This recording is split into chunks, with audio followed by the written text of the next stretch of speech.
परमेश्वर ने हम सबको बुलाया, मगर सबको अलग अलग फंक्शन परमेश्वर की बॉडी में दिए। वो अभिषेक जो यीशु मसीह के ऊपर उंडेला गया, हम आज उसके भागीदार हुए हैं, क्योंकि वो क्या है? वो सर है। Because he is सर के ऊपर तेल उंडेला जाता है, the head, the oil मगर वो is, सर के ऊपर ही नहीं रहता, the oil वो is बहता हुआ put on the नीचे head. आता है। और जो अनॉइंटिंग कार्य करता है, वो उसी चीज के लिए कार्य करेगा जिसके लिए परमेश्वर ने आपको बुलाया है। सो जैसे आज लोग बोलते हैं कि परमेश्वर वो मूसा का अभिषेक दे रहा है, परमेश्वर दानियल, उनका मतलब क्या है कि वो जो पवित्र आत्मा जैसे दानियल के द्वारा जो काम किया, वैसे ही पवित्र आत्मा आपको भी एम्पावर कर रहा है वो करने के लिए।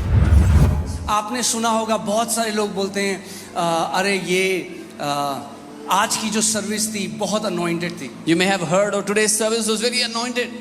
या लोग बोलते हैं कि जो वो आराधना आज हो रही थी, वो आराधना बहुत अनॉइंटेड थी। Or people say the worship was very anointed today. या वो जो परमेश्वर का दास है वो बहुत अनॉइंटेड है। Or they say that man of God is very anointed. या जो ये आराधना करने वाले हैं ये बहुत अनॉइंटेड हैं। Or they say these worshippers are very anointed. वो क्या कहना चाह रहे हैं? What are they trying to say? इसका मतलब क्या है? What does this mean? Anointing का मतलब क्या है? What does anointing mean? Anoint जो शब्द है, वो शब्द जो ग्रीक शब्द है क्रियो, उससे आता है। The word anointing comes from the Greek word krio. और अपने हाथ को ऐसे ऐसे हाथ देखिए, Look at your hands. इसका मतलब है हाथ से जब तेल को मला जाता है। This means when you put oil through your hand. Okay, so to anoint, अभिषेक करना जो शब्द है, जैसे आप क्रियो देख रहे हैं जो ग्रीक में है क्रियो, जिसका मतलब है टू स्मीयर और टू रब। क्रियो का अर्थ है तेल मलना या तेल लगाना। तेल मलना, हाथ से तेल को मलना। To smear oil with your hand. आप समझ रहे हैं? मैं आपको बहुत आसान, आज वैसे तो मैंने आपको बताया है, आप अगर इस कलीसिया में हैं तो आप कलीसिया में नहीं है, आप एक बाइबल कॉलेज में हैं। I've told you, if you're in this church, you're not in a church only. This is a Bible और college. अगर आपका हृदय सीखने वाला है, आप शिक्षा चाहते हैं, तो आप परिपक्व हो जाएंगे परमेश्वर के वचन। And if you have a teachable heart, a heart that desires to learn, you will become mature in the Lord. और बिना बाइबल कॉलेज गए हुए परमेश्वर आपको ज्यादा ज्ञान और बुद्धि देगा बाइबल कॉलेज वालों से। And without going to a Bible college, God will give you more wisdom and understanding than those that go to Bible college. Amen. So हाथ से जब तेल हाथ बढ़ाकर तेल को मला जाता है, उसको कहते हैं anoint. So when oil is smeared with a hand, that's called anoint या अभिषेक करना.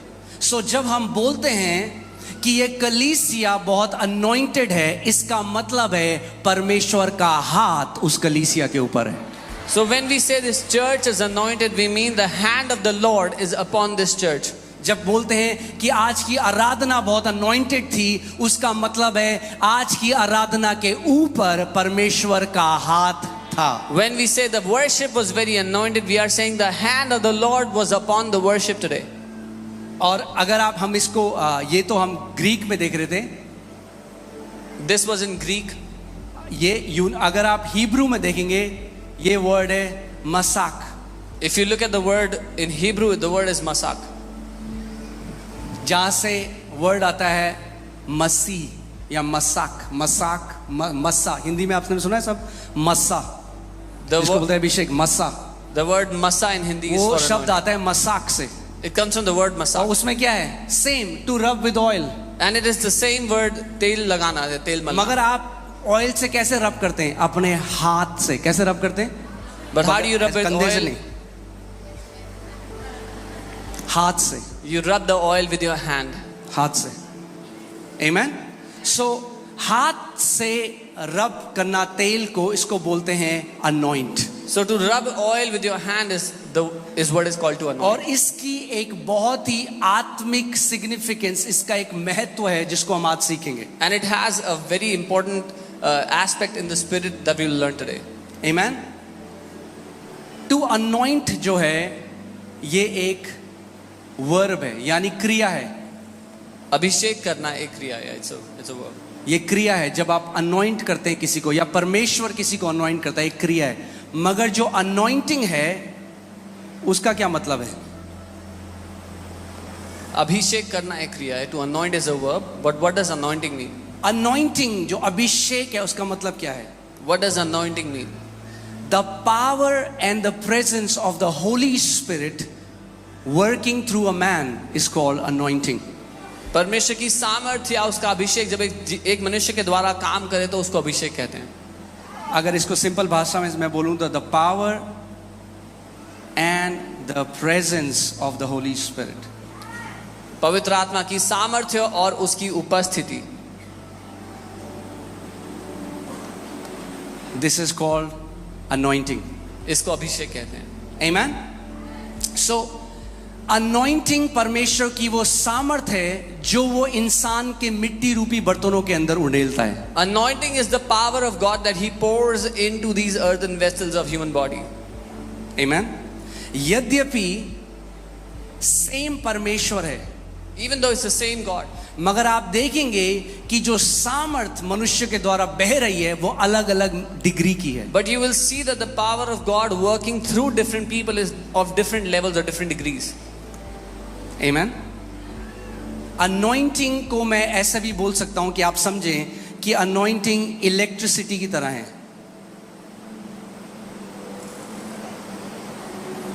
Anointing can be understood like electricity. किसकी तरह है? बिजली की तरह.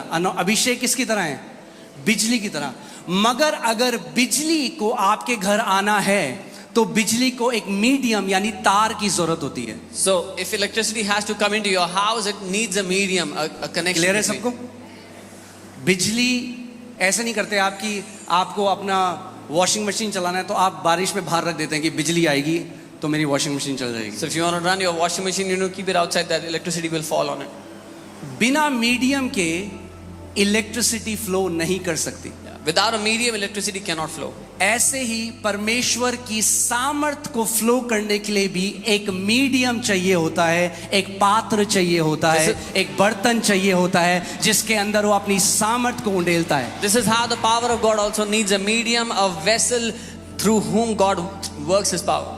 उसी को हम कहते हैं कि ये परमेश्वर का अभिषिक्त दास है. उसका मतलब केवल इतना है कि ये वो बर्तन है जिसके अंदर परमेश्वर ने अपने अभिषेक को, अपनी सामर्थ को उंडेला है. To such we call them anointed men of God. It means that this is a vessel on whom God has poured out His anointing. Clear है इस बात को? या और ये जो सामर्थ परमेश्वर उंडेलता है पात्रों के अंदर, मीडियम्स के अंदर, And this power that God pours into vessels, or उसका एक उद्देश्य है. it has a purpose. और उद्देश्य ये है कि ये जो सामर्थ है ये जुए को तोड़ डालने वाली सामर्थ है, बंधनों को तोड़ डालने वाली सामर्थ है, शैतान के हर एक कामों को तोड़ देने वाली सामर्थ है. The purpose of this power is to break every bondage of the enemy when this power hits. सामर्थ किसकी है? Whose power is it? परमेश्वर की है. It is the power of God. उस मनुष्य की नहीं है. The power doesn't belong to the man. वो मनुष्य केवल क्या है? एक माध्यम है जिसके द्वारा वो सामर्थ बह रही है. The man is a vessel or a medium through whom the power is flowing. Amen. सामर्थ परमेश्वर की है. The power belongs to God. So जैसे मैंने आपको बताया अनॉइंटिंग एक बिजली की तरह है. So as I told you, anointing is like electricity. पवित्र आत्मा सामर्थ नहीं है. The Holy Spirit is not the power. पवित्र आत्मा एक व्यक्ति है. The Holy Spirit is a person. सामर्थ उसके द्वारा बहती है. The power flows through the Holy Spirit. कितने लोग मेरी बात को समझ रहे हैं? I want you to understand the difference between the person and the power of the Holy Spirit. मैं चाहता हूं कि आप अंतर को समझे, पवित्र आत्मा जो एक व्यक्ति है और पवित्र आत्मा की सामर्थ्य के बीच में. Amen. पवित्र आत्मा एक व्यक्ति है. Holy Spirit is a person. और पवित्र आत्मा से सामर्थ बहती है. And the power flows through the Holy Spirit. Amen.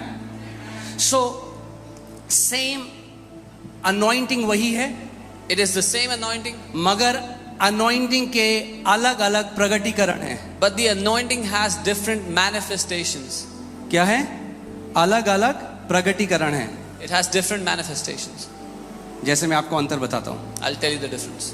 Same बिजली जब एसी के अंदर जाती है, एयर कंडीशनर के अंदर जाती है तो कमरा ठंडा करता है. When the electricity goes into the air conditioning, it cools मगर down your वही room. बिजली जो आई जब वो आपके हीटर के अंदर जाती है तो कमरा गर्म करता है। But the same electricity goes into your heater and heats up the room. बिजली अलग अलग नहीं है, The electricity is not different. बिजली वही है, It is the same electricity. मगर उसका जो फंक्शन है वो अलग अलग है, क्योंकि अलग अलग इक्विपमेंट या अलग अलग चीज अलग काम के लिए बनाई गई है। But its function is different because each device is created for a different reason. ऐसे ही परमेश्वर ने हम सबको बुलाया, मगर सबको अलग अलग फंक्शन परमेश्वर की बॉडी में दिए। This is how God has called all of us, but He has given us different functions in His body. और जो अनॉइंटिंग कार्य करता है वो उसी चीज के लिए कार्य करेगा जिसके लिए परमेश्वर ने आपको बुलाया है। And the anointing will only work for the purpose that God has called you for. कितने लोगों को क्लियर है जो मैं बोल रहा हूँ? इसीलिए आपको जानना जरूरी है कि परमेश्वर ने मुझे क्यों बुलाया This है is और why. देह में उसने मुझे कौन सा अनुग्रह दिया है। This is why you have to understand, you have to know why God has called you and what kind of grace has He given to you. Anointing का करिश्मा से कोई लेना देना नहीं है Anointing has nothing to do with charisma. कि कोई व्यक्ति है वो कैसा दिखता है, कैसा बोलता है। That what a man looks like, how does he speak? आप बहुत अच्छा बोलना सीख सकते हो, दुनिया के बेस्ट कॉलेज में जा सकते हो, मगर अच्छा बोलने से कैंसर नहीं चंगे होंगे। You can go to the best college of the world, you can become the best orator, but just by good speaking you cannot heal cancers. Amen. Anointing को या परमेश्वर की सामर्थ को फेक नहीं किया जा सकता। You cannot fake the power of God. पता लग जाता है जहां पे वहां पे है, दुनिया को पता है, जहां पे नहीं है वहां पे सबको पता है नहीं है। It is easy to find out where the power of God is and where it isn't. आमेन। सो मैं आपको कुछ गुड न्यूज दूंगा, I'll give you a good news. और गुड न्यूज है कितने लोग आज मसीह में हैं, प्रभु यीशु मसीह में हैं। How many of you are in the Lord Jesus today? आप प्रभु यीशु मसीह में विश्वास करते हैं, अपने हाथ को दिखाइए। If you believe in the Lord Jesus, show me. मेरे your पास hand. एक अच्छी की न्यूज है आपके, I have a good news for you. आप सबके पास अनॉइंटिंग है। All of you have anointing. बोलो मेरे पास अभिषेक है। Say, I have the anointing. अब ये एक बहुत ही लंबी स्टडी है, जब मैं इसको कर रहा था मैंने कहा एक संडे तो कैसे करेंगे, मुझे अनॉइंटिंग चाहिए कि मैं जल्दी से अनॉइंटिंग के बारे में सिखा सकूं। I need anointing to teach you quickly what this study is about. सो मैं जल्दी जल्दी कुछ चीज़ें बोलूंगा और आपको जल्दी जल्दी सुनना, और आपको भी अनॉइंटिंग चाहिए उसको जल्दी जल्दी समझने के लिए। So I'll tell you some things quickly. You need to catch them quickly. I don't know. आमेन। सो पुराने नियम में क्या होता था? पुराने नियम में परमेश्वर की जो उपस्थिति थी वो तंबू के अंदर जो अति पवित्र स्थान था वहां पे शट थी, वहां पे बंद थी। So in the Old Testament, the power of God was shut. The anointing of God was shut under the tabernacle, the tent. और केवल 3 तरह के ऑफिस थे जिसके ऊपर परमेश्वर अपने अभिषेक को भेजता था। And there were only 3 kinds of offices upon whom God sent His power or His anointing. वो था याजक, It was the priest, भविष्यद्वक्ता a prophet, और राजा। and a king. केवल जो लोग इन 3 ऑफिस में होते थे उनके ऊपर परमेश्वर का आत्मा उतरता था। Only those people that operated in these offices, the Spirit of God would come upon them. बाकी जो लोग थे All वो the other people. Spiritually dead थे, यानी आत्मिक रीति से वे परमेश्वर को नहीं जान सकते थे। All the other people were spiritually dead. They could not have known God spiritually. सो अगर उन्हें कुछ भी जानना है So if they needed to know anything, तो उनको इनके पास जाना पड़ेगा, they had the need to go to one of these मगर people. नए नियम में ऐसा नहीं है। But this is not so in the new covenant. नए नियम में पवित्र आत्मा केवल प्रेजेंस या पावर नहीं, the person of holy spirit came to stay in us. In the new covenant, not just the power but the person. पवित्र आत्मा जो एक व्यक्ति है वो हमारे अंदर रहने के लिए आ गया। आमेन। जिससे सामर्थ बहती है, केवल सामर्थ नहीं दी, जिससे सामर्थ बहती है वो आपके अंदर रहने आ गया है। The one through whom the power comes has come to live inside of you. आमेन। आपके अंदर अब पवित्र आत्मा रहता है। बाइबल कहती है क्या तुम नहीं जानते कि तुम क्या हो? पवित्र आत्मा का मंदिर हो। You now have the Holy Spirit living inside of you. The Bible says, do you not know that you are the temple of the Holy Spirit?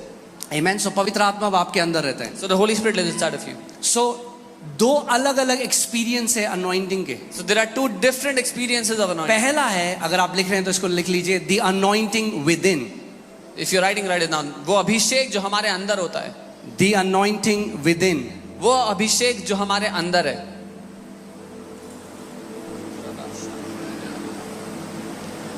ये जो अभिषेक है ये हमें सब कुछ सिखाता है। पहला यूहन्ना 2:27 के हिसाब से ये जो अभिषेक हमारे अंदर है ये हर एक नए जन्म पाए हुए विश्वासी के पास है। this anointing is within every born again believer. ये आपको सिखाता है, ये आपको बताएगा परमेश्वर के बारे में, आप परमेश्वर में बढ़ते जाओगे।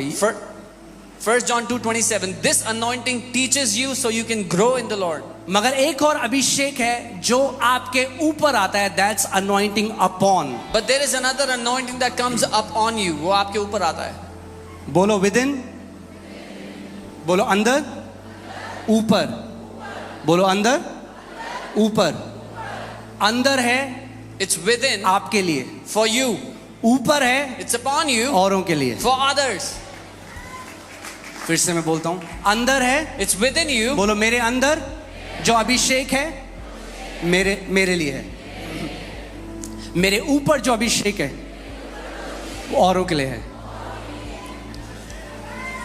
हमें दोनों चाहिए। We need both.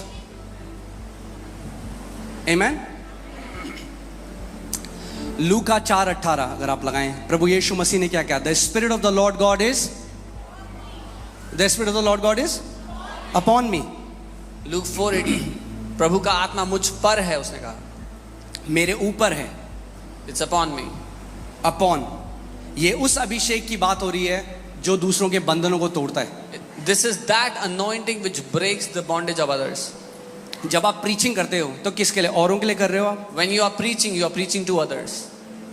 यहाँ पे आप देखिए, प्रचार करने के लिए, जो चंगा करने के लिए, जो बंधन में पड़े हुए हैं उनको आजाद करने के लिए ये अभिषेक आपके ऊपर आता है। So this anointing comes up on you to preach the gospel to the poor, to heal the brokenhearted, to proclaim liberty, set the captives free.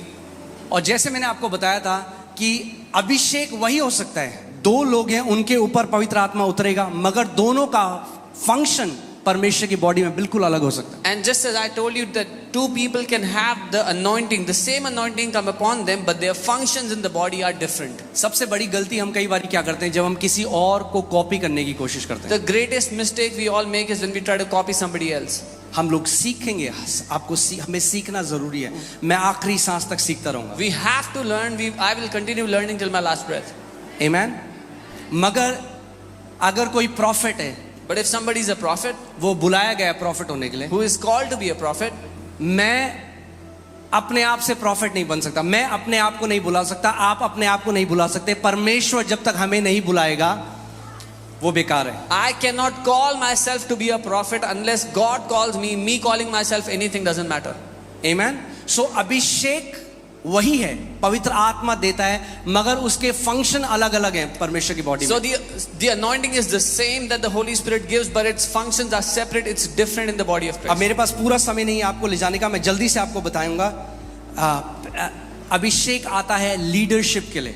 Anointing comes for leadership. Amen? हम लोग देख सकते हैं ये नंबर 27:18 से 19, हमारे पास अभी इतना टाइम नहीं है, बट मैं जल्दी से आपको बता दूंगा। परमेश्वर ने मूसा को कहा कि जोशुआ के ऊपर अपने हाथ को रख। God told Moses to lay his hands on क्या रख? Joshua. अपने हाथ को। मैंने क्या बताया था आपको? हाथ क्या सिंबल है? What did I tell you? Anointing का। The hand signifies. परमेश्वर मूसा को कह रहा है, जब तू अपने हाथ को जोशुआ पे रखेगा वो एक प्रोफेटिक साइन है कि मैं अपना हाथ जोशुआ के ऊपर रखूंगा। God tells Moses, when you lay your hands on Joshua, it's a sign that I am laying my hands on Joshua. Amen? और क्या हुआ? जैसे ही मूसा ने उसके ऊपर हाथ रखा, परमेश्वर का आत्मा उस पे आया, सो जोशुआ लीडर बन गया। So the moment Moses' hand came upon Joshua, he became a leader. Okay, मैंने आपको क्या बताया था? अभिषेक परमेश्वर ने कैसे किया है? मिट्टी के जो बर्तन है उनके द्वारा बहता है। What did I tell you? How has God anointed through through earthen vessels? Amen? दूसरा एडमिनिस्ट्रेशन करने के लिए। The second is for administration. मूसा थक गया, लाखों की भीड़ है। Moses was exhausted. Lakhs of people were there. पहले मैं आज ये कहूँ, मेरे को बड़ा बुरा लगा जान के आज बहुत सारे लोग वापस गए हैं क्योंकि जगह ही नहीं थी यहाँ पे। First, let me tell you, many people have gone back to and I feel very please bad. पूरी कलीसिया प्रार्थना करो कि प्रभु हमें वो लैंड दे कि हम जल्दी अपनी लैंड में जाएं। So please pray that God will give us the land where we should go. आमेन। कोई वापस ना जाए। Yeah, nobody should go back. Amen. So anyway, मूसा के साथ क्या हुआ? मूसा थक गया, सुसाइडल हो गया। वो कहता है बस मुझे नहीं करनी सेवा। Moses was exhausted. He was suicidal. He said, I don't want to do this anymore. तो परमेश्वर ने उसका 70 लोगों को बुला। मैं आपको जल्दी से वर्स बता देता हूं कि आप घर जाके पढ़ सकें। नंबर्स 11:25। गिनती 11 उसका 25. और परमेश्वर ने कहा 70 लोगों को बुला, जो आत्मा तेरे ऊपर है वो मैं उनके ऊपर डाल The दूंगा। Lord said, call 70 people. The spirit that is upon you, I'll put upon them. तो एडमिनिस्ट्रेटिव रोल में आ गए वो लोग। So those 70 people came into administrative roles. Amen. फिर हम देखते हैं अलग अलग फंक्शन है। जैसे आर्टिस्ट होने के लिए परमेश्वर ने बेजालेल एक व्यक्ति था जिसको आप एक्सोडस 31 में पढ़ सकते हैं। परमेश्वर का आत्मा उसके ऊपर आया और वो एक क्राफ्ट्समैन बन गया।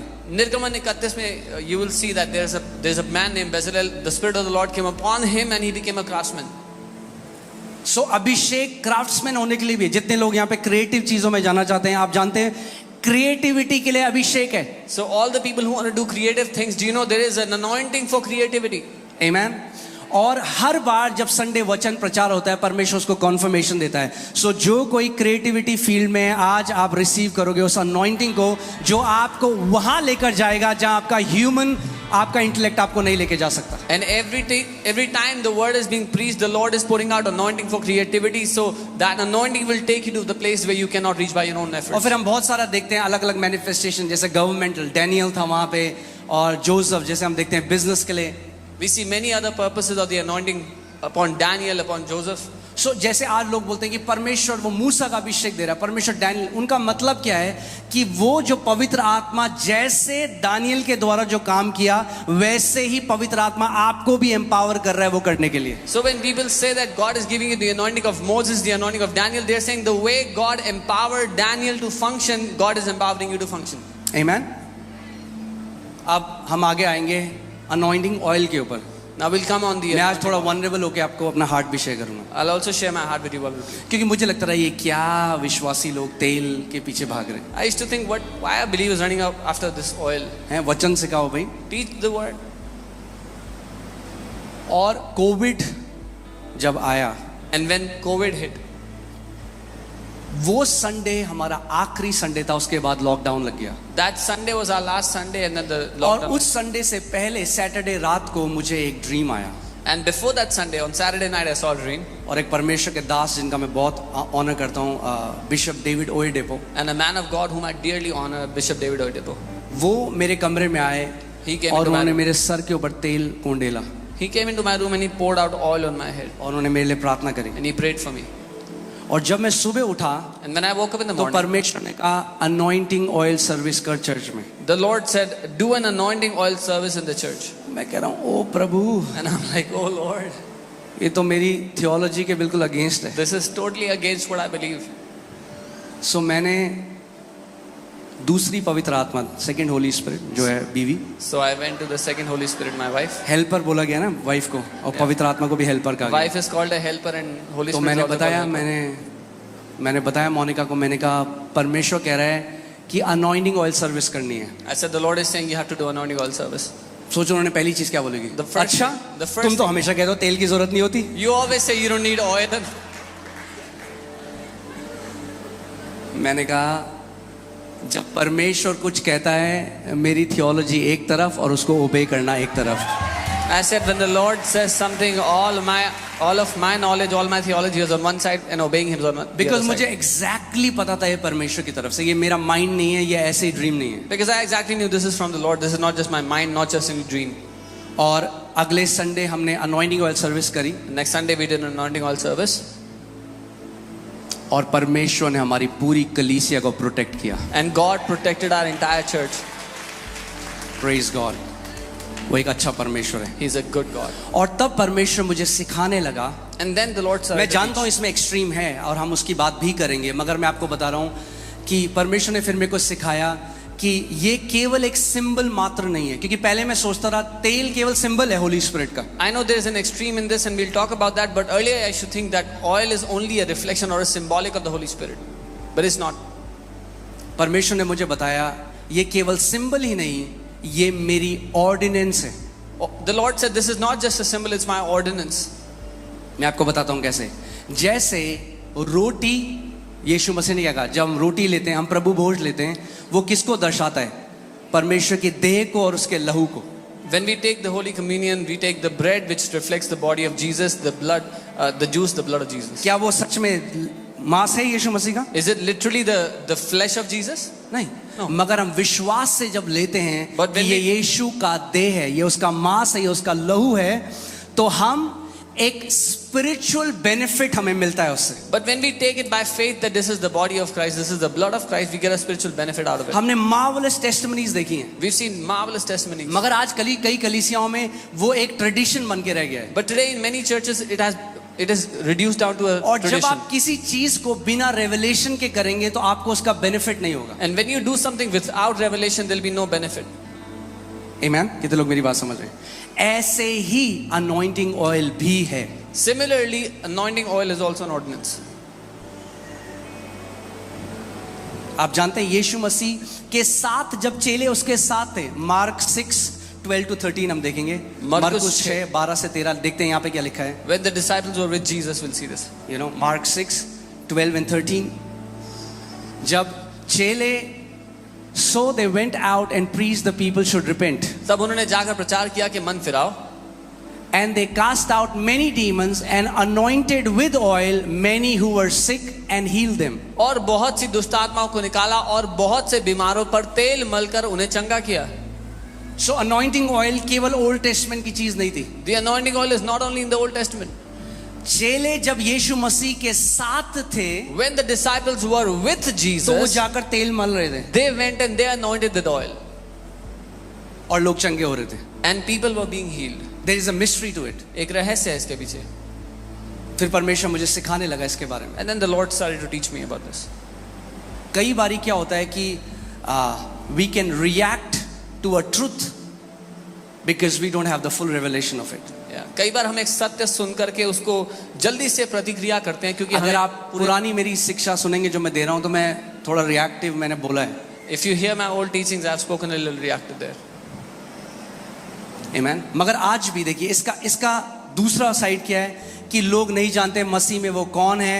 वो केवल कहते हैं वो तेल की सीसी एक वो बन गई है, वो उसकी पूजा करने लग जाते हैं। तेल की सीसी की पूजा नहीं करते हम। But even today, many people don't know who they are in Christ, and they worship an object of the oil bottle. जानो कि अनॉइंटिंग ऑयल के पीछे क्या रेवलेशन है, क्या प्रकाशन है, वो किस चीज को दर्शाता है। First, find out what the anointing oil bottle reflects, it represents. What does it mean? आमीन। सो जब हम वचन में देखते हैं पहले से, तो हम देखते हैं कि प्रभु यीशु मसीह के चेले तेल मल कर लोगों के लिए प्रार्थना कर रहे थे। When we see the word, we see the disciples of Jesus were anointing people and healing them. This is new testament. ये नई वाचा है. उसके बाद कलीसिया को कमांड दी जाती है। After that, the church is The commanded. Bible says all scripture is God breathed. Bible कहती है सारा जो वचन है वो परमेश्वर की ओर से प्रोत्साहित है. James 5:14 में याकूब 5:14 इसमें लिखा है, Is there any sick among you? वो कहता है क्या तुम्हारे बीच में कोई बीमार है? Let him call the elders of the church. उसको कलीसिया के अगुओं को बुलाने दो. Let them anoint him with oil in the name of the Lord. वो आके प्रभु के नाम में उसका अभिषेक करेंगे तेल Is से. there any sick among you? क्या कोई बीमार है तुम्हारे बीच? Not when there is a sick among you. ये नहीं कि जब कोई तुम्हारे बीच में बीमार Is हो, there any sick among you? पर क्या कोई बीमार है तुम्हारे बीच? लैंग्वेज सुन रहे हैं हाँ. आप? यानी जो कलीसिया है The church वो बहुत हेल्दी कलीसिया थी उस समय की। was a very healthy church. तो वो क्या कह रहे हैं, क्या कोई बीमार है तुम्हारे बीच में? So they are asking if there is anyone who is sick. तो वो क्या करें, कलीसिया के अगुओं को बुलाएं। Let him call the elders of the church. क्यों भैया, मेरे पास तो पवित्र आत्मा है, मेरे What? पास बाइबल भी है, मेरे पास पवित्र आत्मा भी है। Why should I call the elders? I have the Holy Spirit, I have the Bible. कई I बार have हम everything. प्रोटोकॉल को नहीं समझते जो परमेश्वर ने नियुक्त किया है। Many times we don't understand the protocols that ये God has उसका ordained. घर है तो इस घर में उसने कुछ नियम कानून भी बनाए हैं। This is his house, so he has made certain protocols in his house. आप जानते हैं, जब इसके बारे में स्टडी कर रहा था तो मुझे पता चला कलीसिया कब बीमार पड़ने लगी ज्यादा। You know, when I started to study about this, I found out when the church began to get sick. जब उन्होंने इस कमांडमेंट को डिसोबे करना शुरू किया, क्योंकि मेडिकल फैसिलिटीज बहुत अच्छी हो गई। When they started to disobey this commandment because medical facilities were better now. दुख की बात है कि लोग जाके चाकू चीरा लगवा देंगे अपने शरीर में, मगर एक बार भी कलीसिया के पास आके नहीं बोलेंगे कि आप पहले मुझे पहले वो करो जो परमेश्वर ने करने को कहा है. The sad thing is, Most of your surgeries will be cancelled. the sad thing is many people will happily undergo a surgery without first coming to the elders of the church and saying, do what the Lord has commanded us to do. कितने लोग यहाँ पे मानते हैं Bible परमेश्वर का वचन है? मुझे अपना हाथ दिखाओ. How many of you believe that the Bible is the क्या आप word of मानते हो God? बाइबल परमेश्वर का वचन Do है? you believe that the Bible is the word of God? तो परमेश्वर का वचन आपको एक इंस्ट्रक्शन दे रहा है, एक आपको निर्देश दे रहा है, prophetic. Then the word of God is giving you a command, a commandment. यदि तुम में कोई रोगी है तो कलीसिया के प्राचीनों को बुलाए. If there is anyone sick among you, let him call the elders of the church. और वे प्रभु के नाम से उस पर तेल मलकर, क्या करके? तेल मलकर. क्या मैंने आपको बताया था अनॉइंटिंग क्या है? तेल मलना. And let him pray over him with oil, anointing him with oil. Anointing is smearing with oil. उसके लिए प्रार्थना करो. मैं आपको इस आयत में दिखाता हूं कि ये जो जेम्स लिख रहा है जिस व्यक्ति के लिए, वो बिल्कुल डेथ बेड में है. I'll show you the person that James is writing for was on the deathbed. वो अविश्वासियों की बात नहीं कर रहा. He's not talking about वो कह रहा है unbelievers. Is there any sick among you. He's saying, क्या तुम्हारे बीच में कोई बीमार है? सो किसकी बात हो रही है? Who is he talking about? कलीसिया के विश्वासियों की. The church, the believers of the आगे देखो church. क्या लिखा है. And the prayer of faith will save the sick. और विश्वास की प्रार्थना रोगी को बचा लेगी. ओके, यहाँ पे स्पिरिचुअल सेविंग की बात नहीं है क्योंकि ऑलरेडी सेव्ड है. It's not talking about salvation because that person is already a यहाँ believer. पे वो मरने से उसको बचा लेगी. विश्वास की प्रार्थना उसको मरने से बचा लेगी. This is saying the prayer of faith will save him from dying. ध्यान से सुनिए, यहाँ ये नहीं लिखता तेल उसको बचा लेगा. It's not saying the oil will save him. तेल मलने के बाद जो विश्वास की प्रार्थना है वो कार्य करती है. It is the prayer of faith after anointing with oil that works. सो तेल जादू नहीं है. The oil is not वो magic. कुछ तिलस्मानी ऑब्जेक्ट नहीं है. It is not a mystical object. उसके पीछे एक प्रोफेटिकल सिग्निफिकेंस है. There is a prophetical significance behind it. तो तेल की आराधना नहीं करते हम. So we don't worship the उसके oil. पीछे एक प्रकाशन है. There is a revelation behind it. देखिए क्या लिखा है. Prayer of faith will save the sick. विश्वास की प्रार्थना बीमार को बचा विश्वास लेगी. की प्रार्थना के द्वारा रोगी क्या होगा? बच जाएगा. यानी रोगी मरने वाला था, मगर परमेश्वर का वचन कह रहा है अगर रोगी या उसका परिवार कलीसिया के अगुओं को बुलाए और वे रोगी के ऊपर तेल मलकर यीशु मसीह के नाम से विश्वास की प्रार्थना करें तो रोगी बच जाएगा. So it is saying the prayer of faith will save the sick. If the sick was about to die, if that person or his family called the elders of the sick and they anoint him with oil, and prayer of faith will save him from dying. Amen. So जब आप देखते हैं, हम देखते हैं कि कैसे यीशु मसीह के जो चेले थे, they were anointing people with oil. So we see how the disciples of Jesus were anointing people with oil. वो तेल से अभिषेक कर रहे थे लोगों का. और जब मैं इस पे बाइबल में स्टडी कर रहा था, आप जानते हैं पहला मेंशन कब है तेल का? किसके साथ मेंशन है सबसे पहला? बहुत ही प्यारा प्रोफेटिक ये रेवलेशन है. Do you know where is the first mention of the anointing oil? This is a beautiful जो है जेनेसिस 28:18 में सबसे पहली बार जब तेल मेंशन किया है. उत्पत्ति 28:18. The first time oil is mentioned. और यहाँ पे बात है याकूब की कि याकूब अपने भाई से भाग रहा था. वो एक जगह में आया, उसने एक पत्थर को लिया, उसको तकिया बनाकर सो गया, और जब सोया तो उसका साक्षात्कार परमेश्वर के साथ हुआ. And here it talks about Jacob who was running from his brother. He took a stone, made it a pillow, and was sleeping there, and he met God. और यहाँ पे लिखा है याकूब सवेरे उठा, उसने अपने सिरे के नीचे रखे पत्थर को उठाया और उसको खंबे के रूप में खड़ा किया. Then Jacob rose early in the morning. He took the stone that he had put under his head and set it as a pillar. क्या किया उसने? पत्थर को What did he do? खंबे की तरह खड़ा किया. He set it up as a pillar तत्पश्चात उसने उसके शीर्ष पर तेल उंडेला. and poured oil on top of it. क्या किया? पत्थर के ऊपर तेल उंडेला. He poured oil on top. याकूब ने उस स्थान का नाम बेत एल रखा. And he called the name of the place Bethel. बेत का मतलब होता है घर या हाउस, और एल शब्द जो है वो परमेश्वर का, एलोहिम, एल. बेत L means house of God, परमेश्वर का घर. Beth is for house, El is for Elohim, the Lord. So it means the house of the Lord. Amen.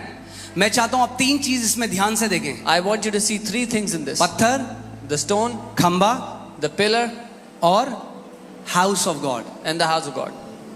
क्या क्या है परमेश्वर का 3 घर। चीज? What are the 3 things? हाँ हाँ। और पहले तिमुथियुस 3:15 में लिखा है, 1 Timothy 3:15. हम देखते हैं वहां पे कि वो परमेश्वर के घर की बात कर रहे हैं। It's talking about the house of God.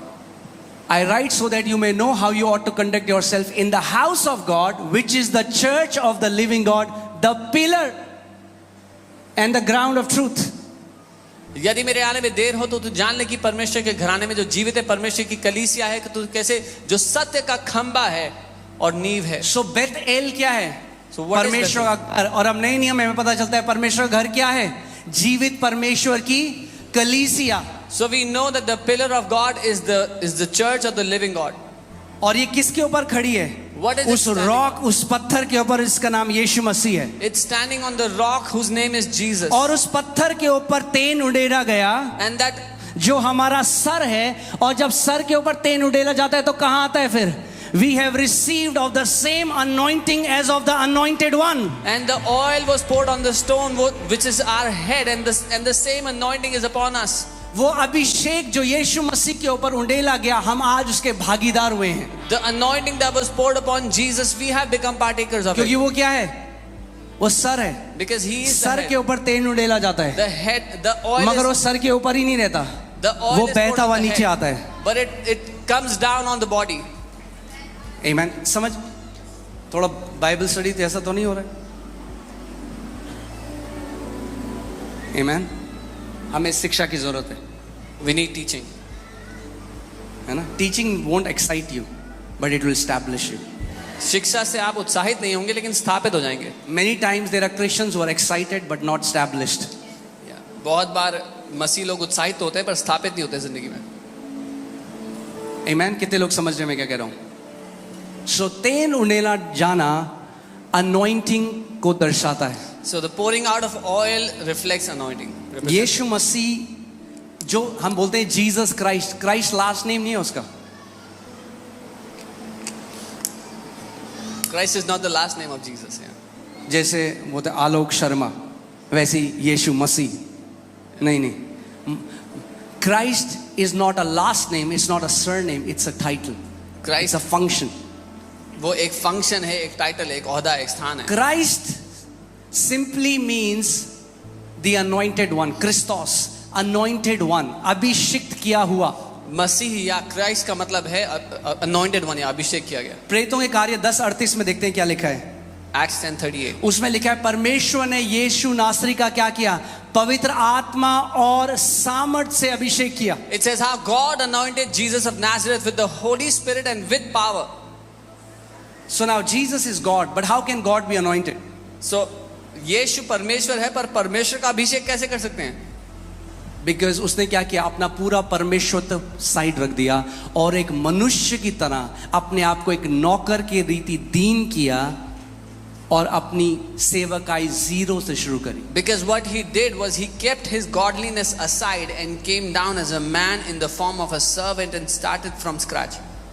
So अगर आप जानना चाहते हैं यीशु मसीह कैसे बीमारों को चंगा कर रहा था, दुष्ट आत्माओं को निकाल रहा था, So कि ताकि आप भी वैसा कर सको, ये आयत है। कैसे कर रहा था? क्योंकि परमेश्वर पिता ने उसको पवित्र आत्मा और सामर्थ के साथ अभिषेक किया। So if you want to learn, if you want to find out how Jesus was healing the sick, casting out the demons, this is the verse, because the Father anointed him with the Holy Spirit and with power. Amen? और जैसे पिता ने यीशु मसीह को अभिषेक किया, वैसे ही वो हमें भी अभिषेक करता है। And the same way God anointed Jesus, he also anoints us. अगर आप एक विक्टोरियस जीवन जीना चाहते हैं, If you want to live a victorious life, it has to happen through the anointing. तो वो परमेश्वर के अभिषेक के द्वारा ही संभव है. और अनॉइंटिंग क्या है? अनॉइंटिंग वो पावर है जो एक मिट्टी के बर्तन से बह रही है। पावर उस व्यक्ति की नहीं है, पावर परमेश्वर की है, मगर मीडियम वो व्यक्ति है। Anointing is the power of God flowing through an earthen vessel. The power doesn't belong to any man, the power belongs to God. Amen? It's a tangible power. Sometimes you can feel it. वो महसूस की जाने वाली ताकत है, कई बार उसको महसूस यहाँ कर पे सकते हैं. कितनी बार लोग गवाही देते हैं, एक गर्माहट। Many times people come and say, I felt कितने a लोगों warmth. को, अगर आप इस कलीसिया में आते हैं, कितने लोगों को कभी ऐसा लगा है, you have felt या तो एक गर्माहट, या तो एक हेवी कुछ आपके ऊपर आया, या आपको शो मी योर हैंड, अगर आपने महसूस किया है उस सामर्थ को, If you felt the power, show me your hand. That's the anointing. वो अभिषेक है. वो अभिषेक है जो इस जगह पे काम कर रहा है, It's the anointing that is working in this place. जो जुओं को तोड़ डालने वाला अभिषेक है। The anointing which breaks every bondage. Amen.